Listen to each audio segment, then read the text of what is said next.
आज आपला बल्किंग सिरीजचा 45वा दिवस होता आणि एवढी मारली गेली. आपण आज जिमला रविवार संडे होता तर मग बाहेर आराम करायचं काय दिवाळी कॅम्पला जायला होतो. आपल्या प्यारा कमांडर होतं त्यांचं ग्राउंड होतं, त्यांना भेटायला आलो होतो. आपला डॉन म्हणजे डॉन आहे. याने आपली गाडी चालून पाडून टाकली आहे सर्व गाडी. त्याला घेऊन जायला होतो सोबत. त्यांच्यासमोर आपला एक भाऊ बी होता, त्याला तिथं सोडलं आहे. आणि आता आपण निघालो घराकडं. थंडी रात्रीच्या 11 वाजता थंडी एवढी वाजून राहिली तर काय सांगा एवढी थंडी. द्वारकेवर पोहोचलोय आपण आता. इथून आता आपल्याला घरी जायला लागणार आहे फक्त 15 मिनटं. पण एवढी थंडी भरून जायला अंगात. आणि माझं जॅकेट जे होतं मी आणेल ते आता दिलंय मी माझ्या भावाला. तो गाडी चालवत होता, तो म्हणे मला जॅकेट दे, मी बिना जॅकेटचा येणार नाही, त्याच्यामुळे दिलंय. पण एवढी घाण भाजू राहिली ना भाई. कोणी यायचं तुझं काय फोन लाव.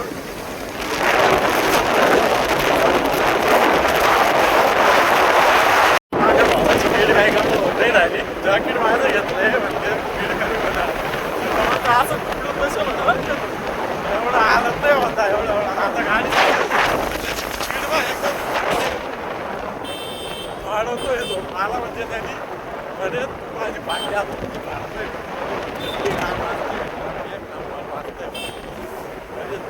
त्या पोरांचे कसे आला असते ते आरपीट आले का ते म्हणजे आपला आता 11 पासून आमची गेम चालू होत आणि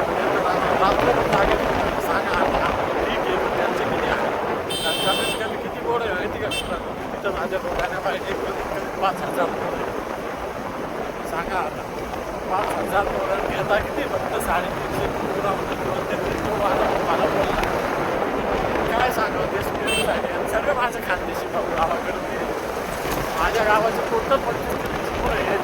माझ्या गावाच्या आसपास सांगा काय असेल आर्मीसाठी त्यांचं जुनियर आहे ना भाई. तो पाहून देणार आहे सर्व खरंच एक नंबर त्यांचं.